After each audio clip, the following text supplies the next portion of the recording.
बरगदपुर गांव में अनुराधा नाम की एक सुंदर लड़की रहा करती थी। पूरे गांव में केवल अनुराधा ही पढ़ी लिखी थी। पढ़े लिखे होने की वजह से अनुराधा बहुत घमंडी थी। वो गांव के लोगों को अनपढ़, गंवार और जाहिल कहकर समझती थी। एक दिन गांव का मुखिया राकेश और टिंकू को लेकर गांव की खेती के बारे में चर्चा कर रहा होता है। देखो राकेश और टिंकू, इस बार सरसों की फसल बहुत ज्यादा अच्छी होगी है। तुम उसे शहर में अच्छे दामों में बेचना। मुखिया की बात सुनकर राकेश गुस्से से कहता है, अबे ओ मुखिया, मुझे लगा था तू बहुत जरूरी बात करना चाहता है, इसलिए मैं और टिंकू अपना काम छोड़कर तुझसे बात करने के लिए चले आए। क्या ये जरूरी बात नहीं है? क्या खाक जरूरी बात है? ये तो हमें भी पता है कि इस बार सरसों की फसल अच्छी होगी है, तो जाहिर सी बात है हम उसे अच्छे दामों में ही बेचेंगे। टिंकू इतना कहता ही है कि तभी वहाँ से अनुराधा, जो कि निकल रही होती है, रुक जाती है और उन तीनों की ओर देखकर हंसते हुए कहती है, तुम गांव के लोग ना कभी नहीं सुधरोगे। अनपढ़ के अनपढ़ और जाहिल के जाहिल ही रहोगे। अरे विदेश में जाकर देखो, आजकल खेत में नई नई सब्जियां उगाई जा रही हैं।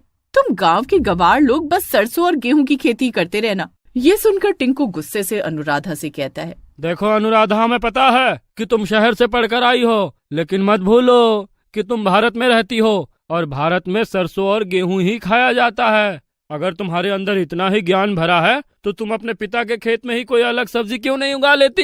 इतना कहकर राकेश और टिंकू अपने अपने खेतों की ओर चले जाते हैं और मुखिया भी चला जाता है। अनुराधा को राकेश का जवाब बिल्कुल भी पसंद नहीं आता। वो गुस्से से पैर पटकती हुई अपने घर पर आ जाती है।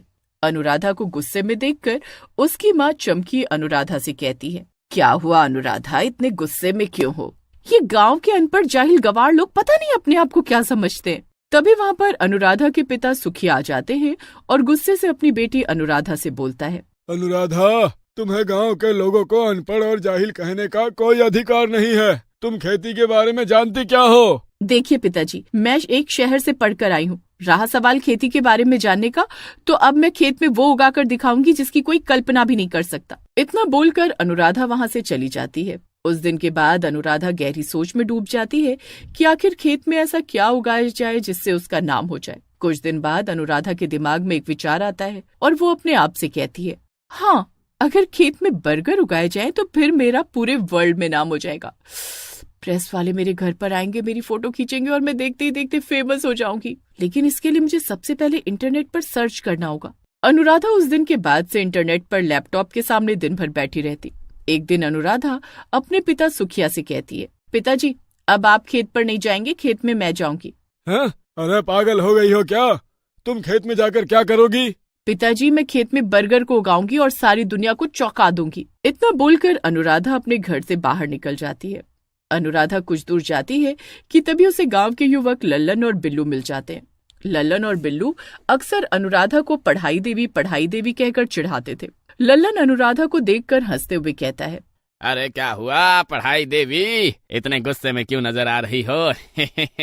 अनुराधा गुस्से से कहती है, तुम गंवार गांव वालों को लगता है कि खेत में केवल सरसों और गेहूं ही उगाया जा सकता है, लेकिन मैं खेत में बर्गर उगाकर दिखाऊंगी। लगता है ज्यादा पढ़ाई करके तुम्हारा दिमाग खिसक गया है पढ़ाई देवी। अरे मैंने सुना था शहर में पढ़ने वालों का दिमाग खराब हो जाता है, लेकिन आज देख भी लिया। अरे पढ़ाई देवी, खेत में बर्गर नहीं उगते, लेकिन मैं उगाकर दिखाऊंगी। इतना कहकर अनुराधा सीधे गांव में बर्गर की दुकान पर जाती है और दुकानदार से बहुत सारे बर्गर देने को कहती है। हाँ, इतने सारे बर्गर तुम अकेले तो नहीं खा सकती, क्या घर में कोई मेहमान आए हैं? नहीं, मैं इन बर्गर की खेती करूंगी और जब मेरे खेत में बर्गर उग जाएंगे तब तुम मुझसे ही बर्गर खरीदना। इतना कहकर अनुराधा ढेर सारे बर्गर लेकर वहाँ से चली जाती है। तभी दुकानदार चिल्लाते हुए आवाज लगाता है, अरे अनुराधा, रात के समय अपने खेत में मत जाओ, तुम्हारे खेत में एक पेड़ पर एक चुड़ैल का वास है। मगर अनुराधा उसकी बात नहीं सुनती। दुकानदार गुस्से से अपने आप से कहता है, सुखिया की बेटी का दिमाग खराब हो गया है, लगता है पगला गई है। मना किया था कि शहर में पढ़ने मत भेज, लेकिन नहीं माना। इधर अनुराधा अपने खेत में चली जाती है और खेत की जमीन खोदकर सारे बर्गर उसमें गाड़ देती है और बड़बड़ाती हुई अपने आप से कहती है, बस अब शहर से केमिकल लाना है, उसके बाद बर्गर उग। अनुराधा इतना कहती ही है कि तभी वहाँ पर डरावनी आवाजें आनी शुरू हो जाती हैं। अनुराधा बुरी तरह से डर जाती है। तभी अनुराधा के सामने एक चुड़ैल आ जाती है। ये खेत तो सुखिया का है, उसे भी पता है कि यहाँ रात के समय मेरा राज चलता है। तेरी हिम्मत कैसे हुई रात में यहाँ पर आने की? इतना कहकर चुड़ैल अनुराधा को पकड़ लेती है और उसका खून पीकर उसे मार देती है। वाह, मजा आ गया, इसका खून तो काफी स्वादिष्ट था। तभी अनुराधा भी एक चुड़ैल में बदल जाती है और उस चुड़ैल के सामने खड़ी हो जाती है। ये देखकर चुड़ैल चौंक जाती है और कहती है, अरे ये कैसे चुड़ैल बन गई? तभी अनुराधा चुड़ैल गुस्से से उस चुड़ैल को देखकर कहती है, तूने मेरा सपना पूरा होने से पहले ही मुझे मार दिया, इसलिए मैं चुड़ैल बन गई। अब तेरी बारी है। अरे ये तो मुझसे भी ज्यादा ताकतवर हो गई, ऐसा कैसे हो सकता है? क्योंकि मैं जवान चुड़ैल हूँ। अनुराधा चुड़ैल और दूसरी चुड़ैल को मार देती है और गुस्से से खेत की ओर देखकर कहती है, इन गांव के गंवार लोगों ने मेरा बहुत मजाक उड़ाया है। अब मैं गांव के किसी भी व्यक्ति को कुछ भी नहीं खाने दूंगी। अगर इस गांव के लोग कुछ खाएंगे तो केवल मेरी खेत से उगे हुए बर्गर। और वैसे भी अब मैं चुड़ैल बन गई हूँ, इसलिए बर्गर उगाना अब मेरे लिए चुटकी बजाने जैसा है। चुड़ैल चुटकी बजाती है और पूरे खेत में बर्गर ही बर्गर उगे हुए दिखाई देने लगते हैं।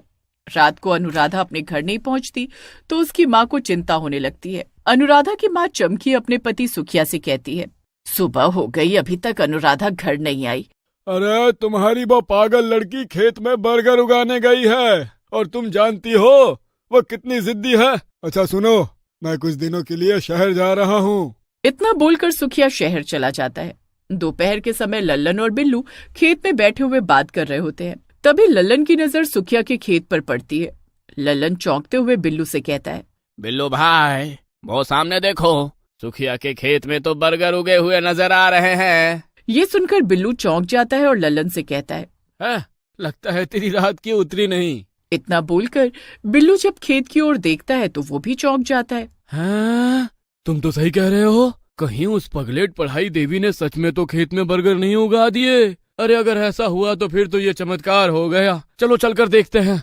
लल्लन और बिल्लू सीधे खेत की ओर चले जाते हैं और आश्चर्य भरी नजरों से उगे हुए बर्गर को देखने लगते हैं। तभी वहाँ पर अनुराधा चुड़ैल आ जाती है। चुड़ैल को देखकर वो दोनों डर जाते हैं। लल्लन डरते हुए बिल्लू की ओर देखकर कहता है, चुड़ैल, अरे ये तो चुड़ैल है बिल्लू भाई। अरे मैंने तो सुना था कि सुखिया चाचा के खेत में रात में चुड़ैल आती है। अरे ये दिन में कहाँ से आ गई? तभी अनुराधा चुड़ैल गुस्से से बिल्लू और लल्लन की ओर देखकर कहती है, उस चुड़ैल को तो मैंने मार दिया, मैं अनुराधा हूँ। अरे अनुराधा, अरे तुम चुड़ैल कैसे बन गई? वो सब छोड़ो, तुम दोनों मेरा बहुत मजाक उड़ाते थे। मुझे पढ़ाई देवी कहकर चिढ़ाते थे। मेरे बर्गर उगाने की बात को लेकर भी तुमने मेरा बहुत मजाक उड़ाया था। अब मैं तुम दोनों को बर्गर खिलाकर मारूंगी। इतना कहकर चुड़ैल जबरदस्ती उन दोनों को बर्गर खिलाने लगती है। चुड़ैल उन दोनों को बर्गर खिला खिलाकर मार डालती है। उस दिन के बाद गांव में कोई भी खाना खाने के लिए बैठता, अनुराधा चुड़ैल वहां प्रकट हो जाती और उसका खाना छीनकर बर्गर खिलाकर उसे मार देती। कुछ ही दिनों में गांव में दहशत का माहौल फैलने लगता है। एक दिन मुखिया उदास बैठा होता है कि तभी वहां पर एक तांत्रिक आ जाता है और मुखिया से कहता है, मुखिया, मुझे बहुत तेज भूख लगी है।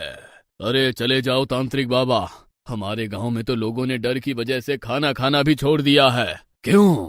मुखिया सारी घटना तांत्रिक को बताता है। तभी वहाँ पर सुखिया भी आ जाता है और मुखिया से कहता है, अरे मैं अभी शहर से लौटा हूँ मुखिया जी, ये मैं क्या सुन रहा हूँ? तुम्हारी बेटी अब चुड़ैल बन गई है। तांत्रिक मुखिया से कहता है, चिंता मत कर, मुझे उसके खेत में लेकर चल। कुछ ही देर में तांत्रिक गांव वालों को लेकर सुखिया के खेत में पहुंच जाता है और मुखिया से कहता है, अनुराधा चुड़ैल की आत्मा बर्गर के खेत में बसी हुई है, इस खेत को आग लगा दे। मुखिया उस बर्गर के खेत में जैसे ही आग लगाने वाला होता है, तभी अनुराधा चुड़ैल वहां आ जाती है और मुखिया से कहती है, ये क्या कर रहा है मुखिया? मुखिया उसकी बात नहीं सुनता और बर्गर के खेत में आग लगा देता है। बर्गर का खेत जैसे ही जलता है, अनुराधा चुड़ैल के शरीर में आग लग जाती है और वो जलकर राख हो जाती है। और उस दिन से गांव वालों को अनुराधा चुड़ैल से मुक्ति मिल जाती है।